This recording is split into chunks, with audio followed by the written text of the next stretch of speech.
His Divine Grace A.C. Bhaktivedanta Swami Srila Prabhupada ki Jai Om Vishnupada Paramahamsa Parivrajakacharya Ashtottara Shata Srimad Bhakti Siddhanta Saraswati Goswami Maharaj Prabhupada ki Anantakoti Vaishnav Vrinda ki Namacharya Haridas Thakur ki प्रेम से कहो श्री कृष्ण चैतन्य प्रभु नित्यानंद श्री अद्वैत गदाधर श्रीवासवती गौर भक्तवृंद की श्री श्री राधा कृष्ण गोप गोपीनाथ श्याम कुंड राधा कुंड गिरि गोवर्धन की वृंदावन मथुरा धाम की नवती मायापुर धाम की जगन्नाथपुरी धाम की गंगा माई यमुना मैया की भक्ति देवी तुलसी महारानी की समवेद भक्तवृंद की गौर प्रेमानंदे all glories to the assembled devotees.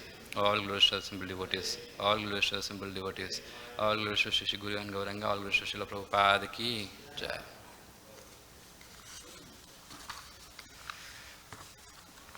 Om Namo Bhagavate Vasudevaya. Om Namo Bhagavate Vasudevaya. Om Namo Bhagavate Vasudevaya. Narayana Namaskritya Naranchaiva Narottamam Devim Saraswatim Vyasam Tato Jayamudiraye. Before reciting the Srimad Bhagavatam, which is a very means of conquest, one should offer respectful obeisances unto the personality of Godhead, Narayana, unto Naranarayan Rishi, the supermost human being, unto Mother Saraswati, the goddess of learning, and unto Srila Vyasadeva, the author.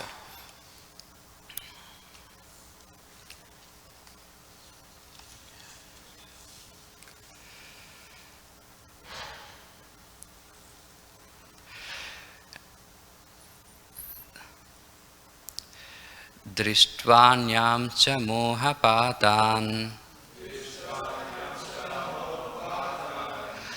Atatattva vida praja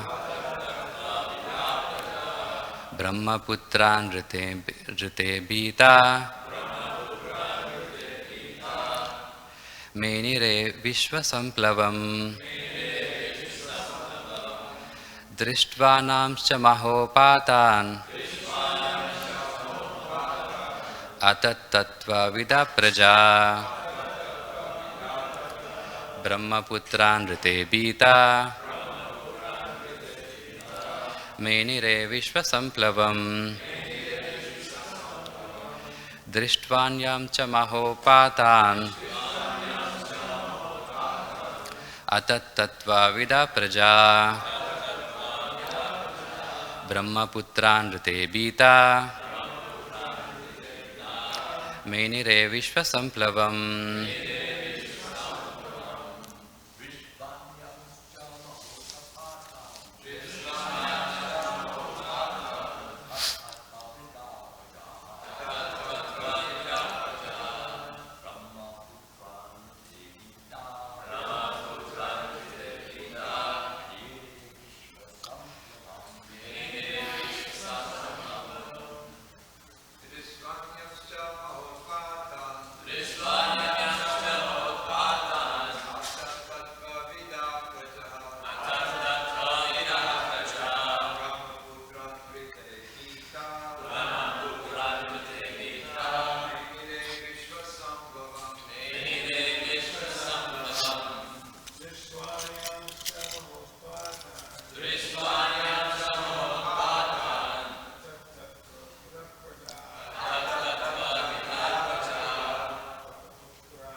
Mataji. Drishtvanam cha mahopatam atatatva vida prajam Brahmaputra rite vidam Menire vishva samplavam Drishtvanam cha mahopatam atatatva vida prajam Bhutamrite pitam Menire vishva samplavam. Drishtva, having seen, Anyan, others, Cha, and, Maha, great, Utpatan, evil omens, Atatatvavida, not knowing the secret of the prophets, Prajaha, people,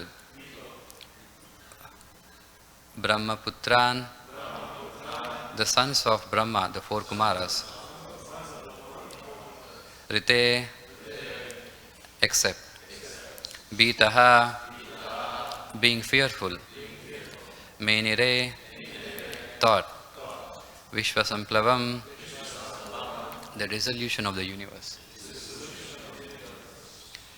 Translation by His Divine Grace A.C. Bhaktivedanta Swami Srila Prabhupada ki jai. Marking these and many other omens of evil times, everyone but the four sage sons of Brahma, who were aware of the fall of Jaya and Vijaya and of their birth as Diti's sons, was seized with fear. They did not know the secrets of these portents and thought that the dissolution of the universe was at hand. Purport. According to Bhagavad Gita, the 7th chapter, the laws of nature are so stringent that it is impossible for the living entity to surpass their enforcement. It is also explained that only those who are fully surrendered to Krishna in Krishna consciousness can be saved. We can learn from the description of the Srimad Bhagavatam that it is because of the birth of two great demons that there were so many natural disturbances. It is to be indirectly understood, as previously described, that when there are constant disturbances on the earth, that is an omen that some demonic people have been born or that demonic population has increased. In former days there were only two demons, those born of Diti. Yet there were so many disturbances. At the present day, especially in this age of Kali, these disturbances are always visible, which indicates that the demonic population has certainly increased. To check the increase of demonic population, the Vedic civilization enacted so many rules and regulations of social life, and the most important of which is the Garbhadana process for begetting good children. In Bhagavad Gita, Arjuna informed Krishna that if there is unwanted population, Varna Sankara, the entire world will appear to be hell. People are very anxious for peace in the world, but there are so many unwanted children born without the benefit of Garbhadana ceremony.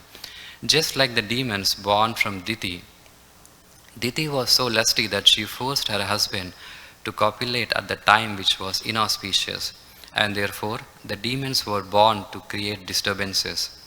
In having sex life to beget children, one should observe the process for begetting nice children. If each and every householder in every family observes the Vedic system, then there are nice children, not demons. And automatically there is peace in the world. If we do not follow the regulations in the life for social tranquility, we cannot expect peace. Rather, we will have to undergo the stringent reactions of natural laws. Thus ends the purport. Om Ajnanatimirandascha Jnananjanashalakaya Chakshurulmitam Ena Tasmai Shri Gurave Namaha Shri Chaitanya Manobishtam Stapitam Yena Bhutale Swayam Rupa Kadamayam Dadati Swapadantikam Vandeham Shri Guru Shri Yutapadakamalam Shri Gurun Vaishnavamscha Shri Rupam Sagrajatam Sahagana Raghunathanvitam Tam Sajivam Sadvaitam Savadutam Parijana Sahitam Krishna Chaitanya Devam Shri Radha Krishna Padan Sahagana Lalita Shri Vishakanvitamscha Namaum Vishnu Padaya Krishna Prastaya Bhutale Srimate Bhakti Vedanta Swamin Iti Namine Namaste Saraswate Deve Gauravani Pracharine Nirvishesha Shunyavadi Paschatya Deshatarine Namo Mahavadanyaya Krishna Prema Pradayate Krishnaya Krishna Chaitanya Namne Gauratvishe Namaha He Krishna Karuna Sindhu Dina Bandhu Jagatpate Gopesha Gopika Kanta Radha Kanta Namostute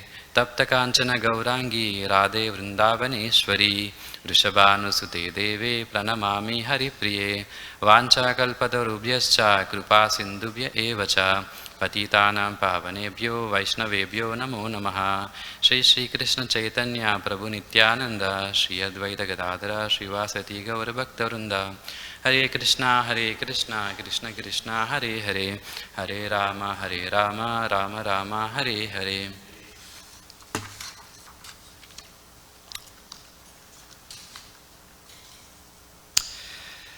Thank you for everyone for coming here, and thank you for giving me the opportunity to speak on the Bhagavatam. So today we are studying from Canto number 3, chapter 17, verse number 15.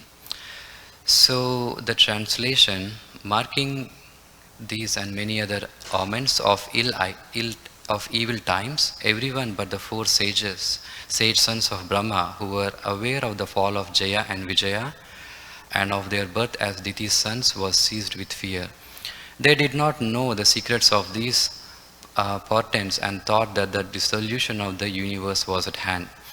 So in the previous verses, we have seen all the inauspicious effects seen in the nature before the birth of this demon Hiranyaksha in the womb of Diti.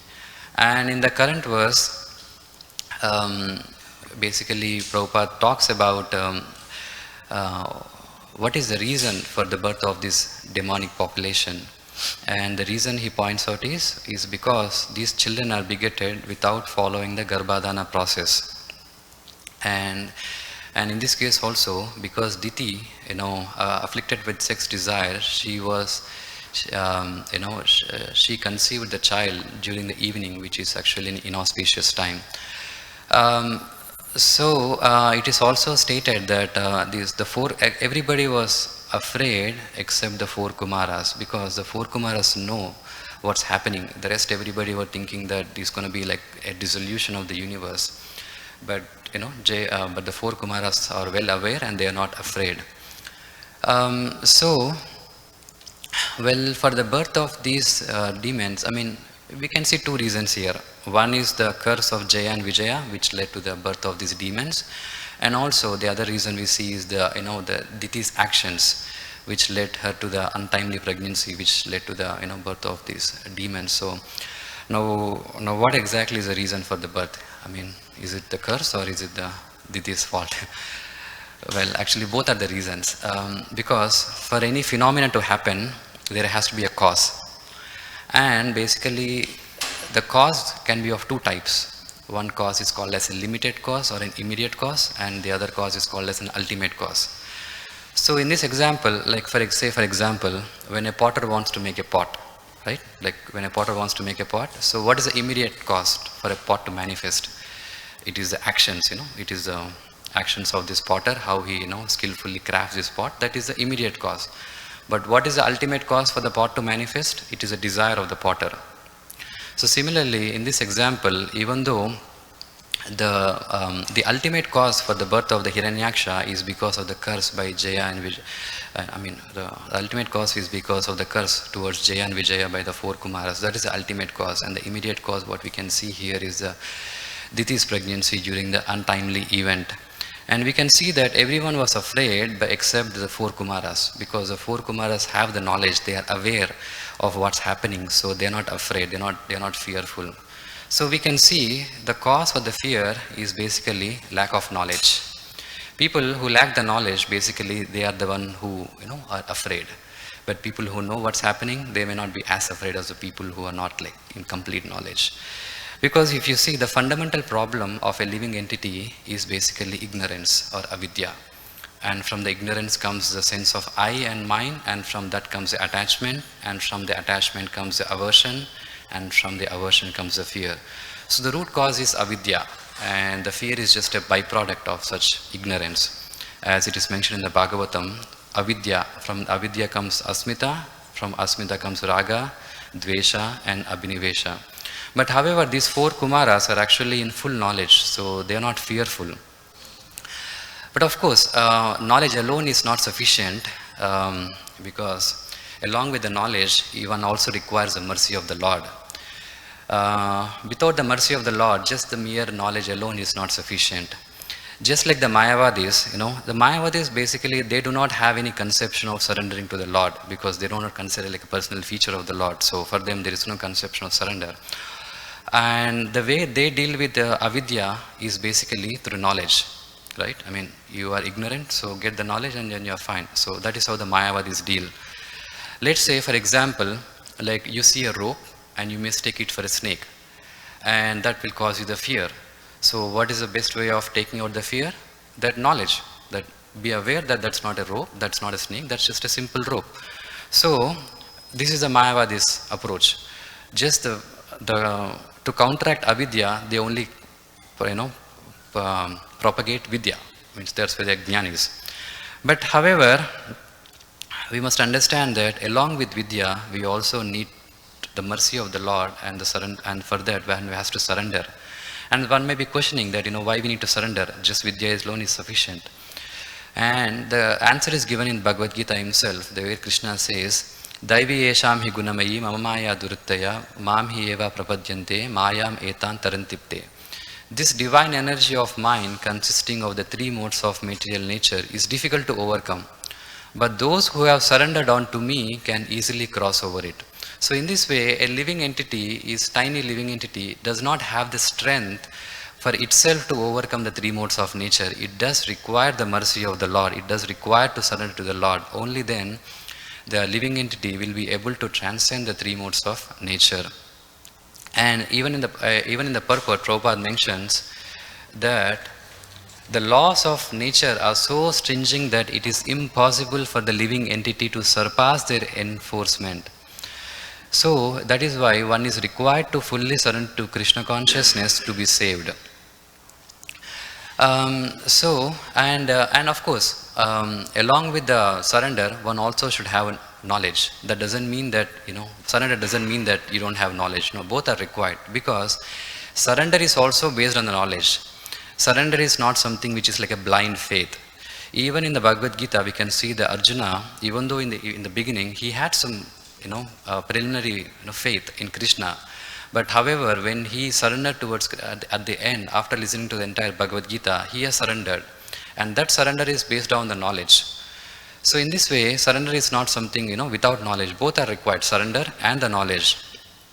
And in this case, Kumaras are not only, very knowledgeable, but they're also surrendered to the Supreme Lord, and they are favored by the Supreme Lord. Hence, when everybody was afraid and fearful, but the four Kumaras, they are not afraid, because they know what's happening. And the next thing what Prabhupada mentions here is about the Garbhadhana Samskara, and how by not following the Garbhadhana Samskara, it is leading to the birth of the demonic population in this world. Of course, in the age of Kali, it's the age of Kali, so you are expected to see all the demonic population, and which is one of the ultimate reason why we see this demonic population in this current age, and actually which is beyond our control. But however, what is in our control is that we can produce good children by following the prescribed purificatory methods, and that purificatory method is the Garbhadhana Samskara. Because a sane person should worry.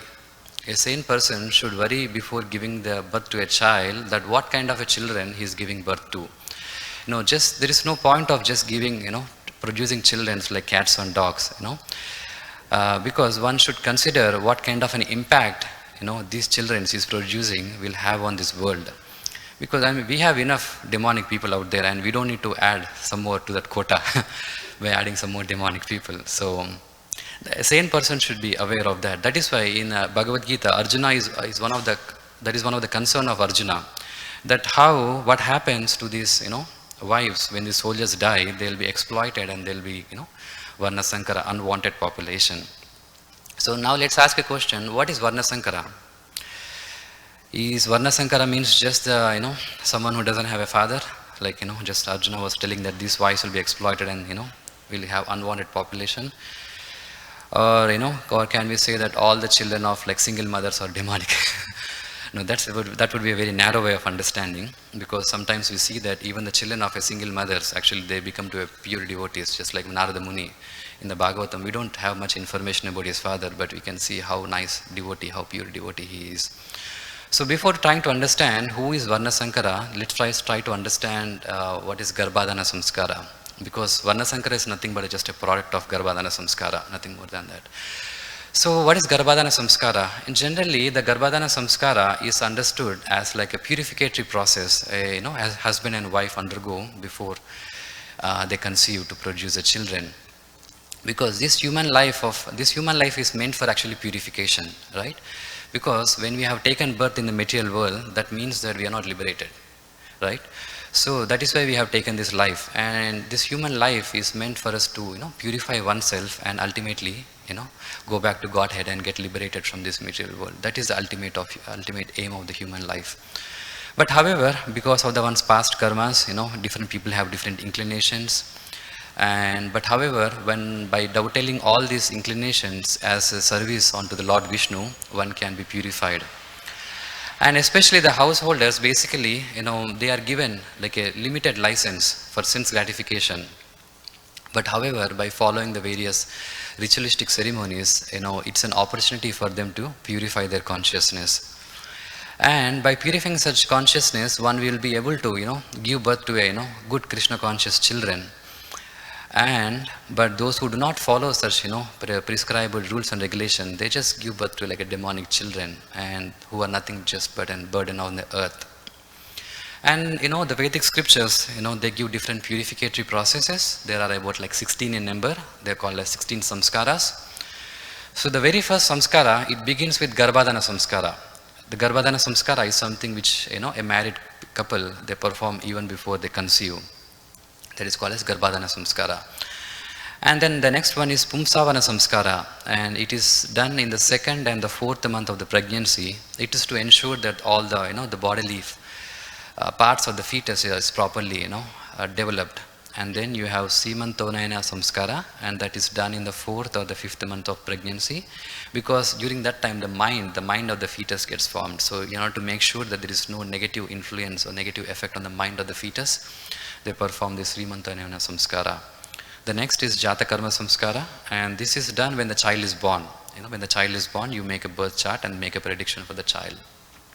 And the next is Namakarna Samskara, done on the 11th day of the child's birth. After the child's birth, it's basically name-giving ceremony. And the next one is Nishkarana Samskara. That is the first time when the baby comes out of the house, because when the baby is born, it's in the house, it doesn't come out.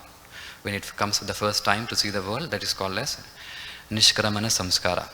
And the next one is Annaprasana Samskara. It's the first time when the baby eats a solid food, and it's usually done after the 6 months. And the next one is Karnaveda Samskara, and it is usually done in the 6th or the 7th month after the birth. It's basically just piercing the ears, And the next one is Chuda Karana Samskara. So this is either done in the 1st year or in the 3rd year, where you just shave the baby's first hair. That is called as Churanakarna Samskara. And then Vidyaramba Samskara. This is when the child begins the education, formal education process. And then you have Upanayana Samskara. This is when you start studying the Vedas, and you get Upanayana under a guru. And then once you study finishing the Vedas, then you come back home, and then that is called as Samvartana Samskara. Then you decide whether you want to marry or remain as a brahmachari. And if you decide to marry, then the next one is Vivaha Samskara, that's a marriage. And once you marry, then along with your wife, you perform everyday fire rituals, offering your oblations to rishis, gods, parents, humankind, everybody. That's called as Panchagamana Samskara.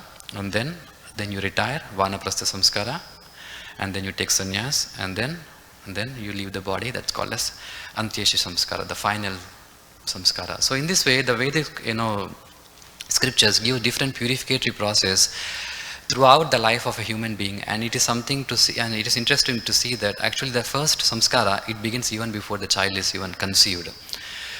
So if someone is hearing for the first time all these 16 samskaras, I think the first impression they get is that this looks like some sort of like a ritualistic ceremony, right? It's too many ritualistic ceremony. And do we really need to do all these ritualistic ceremonies, especially the devotees, I mean, do we really need to do all these rituals, Can't we just chant Hare Krishna and then just, call it a day?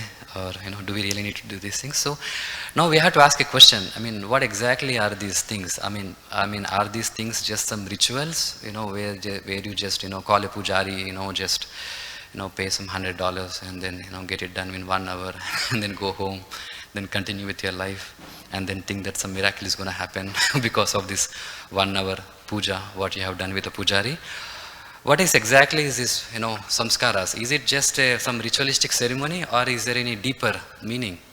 Or is it having something more than a ritualistic ceremony? Because at least I can tell you from my personal experience that, many people in India, they do all these samskaras. They do all the 16 samskaras. But their children may not turn out to be devotees or what they expect to be. Right? And then at least I know many of my friends who are brahmanas, they have done all the samskaras, but I see them eating meat, intoxication. So what exactly went wrong? I mean, and on the other hand, we can see that, sometimes you can see that the children born in the West, they might have not done any of the samskaras, but you can see the Brahminical qualities in them, and they even eventually become the devotees. So we must try to understand what exactly is a Garbhadana Samskara. Is it just a mere ritual, or is it having a deeper meaning, deeper science? The answer is that actually it is having a deeper science. It is not just mere rituals. If you see some examples from the Bhagavatam, we can see the Prahlad Maharaj. Prahlad Maharaj, even before he was born, actually, Narada Muni was instructing, his mother right in the womb itself. And even before the Narada Muni was born, actually he was, he understood the entire Srimad Bhagavatam, because Narada Muni was teaching the mother, and the Prahlad was actually hearing in the womb. And then we can also see Kapila Muni, who is, born from the womb of Mother Devahuti and Kardam Muni. Kardam Muni actually performed many austerities, and tried to please Lord Vishnu, and then he was blessed with such a nice child of Kapila Muni. So in this way, what I'm trying to tell you is that the learning process actually begins from the womb itself. It is not something which you do it later. The samskaras are something which begins even before the child is born. And the child hears, the child learns right from the womb itself. Like one more example of Abhimanyu. When Abhimanyu was there, he was hearing, about the Padma Vyuha from Arjuna, when he was in the womb itself. But unfortunately, he only heard how to enter. He didn't hear how to exit. So he has to, give up his life in the Padma Vyuha itself. Because generally people think that, when they give birth to a child, they will teach them ABCD, they teach them basic language, and they'll teach them some basic comprehensive skills. And they will think that, now the child is growing up, and now I will teach the child various values, and I will make him a good character person and make him into a good devotee. So like that we have, many parents have a lot of plans like this with the children. But many times it doesn't really work, because by the time the child is grown up, you will see that the child has already developed its character. He will exactly tell you what they like, what they don't like. They will tell you what movie they want to watch. They'll tell you what food they like, what kind of friends they like to, mingle with. So it looks like, the child has already developed its individuality. So there's nothing much for us to do there. So because in the Ayurveda, it says that actually by the child reaches the age of 5 or 6, 90% of the development has actually happened. The mental development, the character of the child is already developed. Even before, when the child loses its first teeth in the age of 5 or 6, by the time the 90% of the character is already, developed. So one may be wondering that, how is this developed, because neither I taught nor my wife taught all these things, but the child looks like he has learned everything by itself. That is because the samskaras are already developed. The samskaras are being, developed right from the womb itself. And what you are seeing right now is just a manifestation of that samskaras, which are already developed. And that is why, sometimes you may see that it's for the children, they learn bad things very easily or more quickly than the good things, right? Like, let's say you show them like some movie, like Ramayana, Mahabharata, and then you also show them the movie, some action thrillers, like some shooting, killing, and all that stuff. The children will tend to be more attracted to the action thrillers than the, Ramayana, Mahabharata. Why is it? Why does it happen so? It is not something unnatural. It is because the samskara is already there. The samskaras in the child is already developed, and what you are seeing by these movies, it is basically all the samskaras are just manifesting. So that is what happens, because the education process, we think that it's going to start late, but actually the education process starts way in the womb itself. And you can't really do much after that. Even if you tell them don't watch this movie, I mean they're not going to listen to you, and right. And then you can, as a parent, all we see is just merely we are just some kind of a facilitators and just provide a guidance, nothing more than that.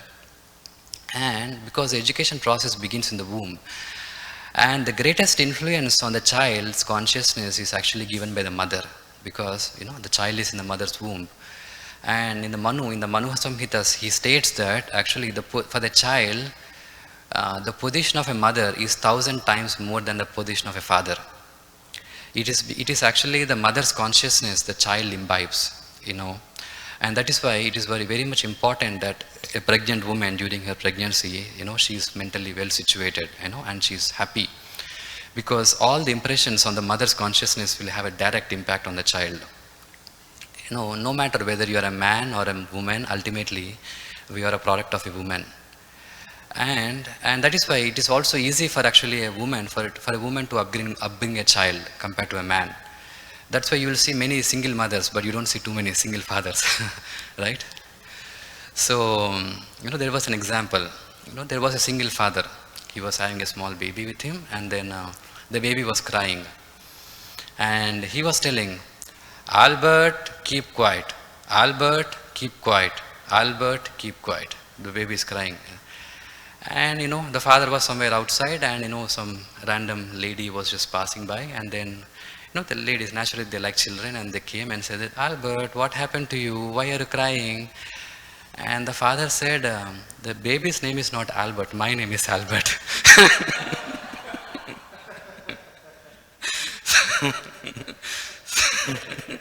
He's just trying to calm himself. So in this way we can see it's the mother. The mother plays a big role, for the baby. Yeah, because the children, the children's learning process, actually children learn through observing, not through oral instructions. We can say so many things, but naturally the children, what they're doing is they're just observing. And whatever you are doing, they just imitate, they just, they just replicate. So that's what, basically, when they see that their parents are nicely practicing bhakti, when their parents are doing nice, where they are, like cooperating with each other, the children, even though they may be very, very young, but they'll be observing all these things, and the child's character development is happening, especially from the age of 1 to 6, 90% of the development is happening. So in this way, we must understand that is a real Garbhadana Samskara. Garbhadana Samskara basically means it's not just the rituals, but there are two things. One is the rituals, which is explicitly stated. This is one book written by Shyamacandra Prabhu. He's a disciple of His Holiness Bhakti Vikas Swami. Rituals is just one thing, but the thing what it is not mentioned is basically is the transformation of the consciousness, the purification of the consciousness that happens by following all these ritualistic ceremonies. Because once a person is purified by following all these things, then he or she will be able to lead a life. Because when someone is giving birth, that means that he's bringing a new life into the world, and he's acting as a guide. And the Bhagavatam states that do not be a father or a mother unless you can save the child from the clutches of birth and death. So that means that first of all we have to be strong. The parents has to be strong, and their sadhana should be strong. Only then they'll be able to set a good example. But if they are not a good example, there's nothing much to expect from the child, because children are just nothing but they are just imitating. And that is what is all these ritualistic ceremonies, the Garbhadana Samskara is about, because especially the one who is in the Grihastha ashram, there is some limited opportunity for sense gratification, and the biggest sense gratification opportunity a person has in the Grihastha ashram is to fulfill his sex desire, which is not available in other ashrams, correct? But and by following all this ritualistic ceremonies, basically one is expected to purify this sex desire, so that one uses sex desire only for the sake of procreating a good children, and not just use it as per one's wishes. That's why even Krishna himself says in Bhagavad Gita that sex which is not against dharma, it is himself. So that is not bad, and because even the Vedas recommend so many rituals so that one can procreate good children, give birth to good children. So in this way, by doing all these samskaras, what happens is that the degrading effects, one will be saved from the degrading effects of the sex desire. Because sex desire is very strong, out of all the desires, the sex desire is so strong and so powerful that it can even break the families, it can break the relationships, it can be a biggest factor for divorce, and it can lead the children, to be abandoned. So strong is the sex desire, and that is why we have so many purificatory process, so that one can, in a controlled way, use his sex desire in producing a good children, and then at the same time not be degraded by this powerful force within one's body. Because sex desire is nothing but it's just nothing but an aggravated rajoguna. It's just a mode of passion. It is just a contaminating. But however, by following all this purificatory process, one can purify oneself. So in that way, these things are very much important, and not just a mere rituals, but one has to make sure that he also transforms and purifies his consciousness by following all these things. And then now let's say that what happens, okay, now let's say that someone is already born, the child is already born, and he has not done any of these things. So what about them? There is a saying, it's very difficult to imbibe a new samskaras for someone who is already grown up. There is a saying like, you cannot teach new tricks to an old dog, because the dog is too old to teach the new tricks. So all you can do is that, just treat them with love and respect, because people also learn through experiences, And it's not that everyone is very bad, even though there may be some negative samskaras, there may be still some positive samskaras in everybody. Everybody has some good quality in them. And as Prabhupada mentioned, fan the spark, Like you see a small good quality in a person, and it's an expertise of a devotee to fan that spark, to make it into a big fire, and especially with the potency of bhakti, so that all the other negative, bad samskaras can also be destroyed.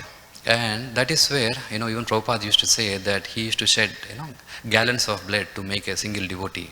Why he has to shed gallons of blood? That is because, it's a guru's responsibility, because all the bad samskaras which is already came from the birth, it's a guru, who takes the responsibility in cleansing them.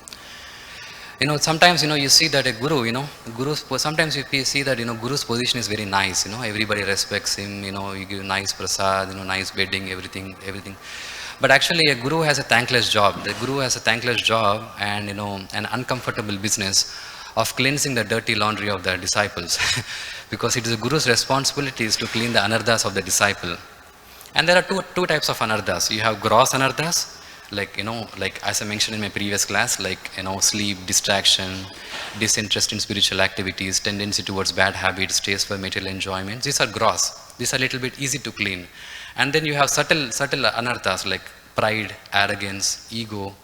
These are even more powerful to clean, and it's only a guru who can clean these anarthas. Of course, sometimes even a guru cannot clean if the disciple is not surrendered to the guru. So that is when, surrender becomes very much important, because without surrender, there cannot be any possibilities of cleansing these anarthas, and there is no possibility of purification. Yeah.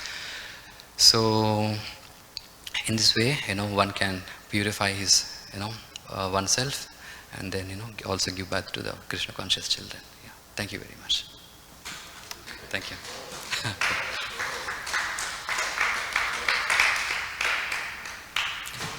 Yeah, thank you.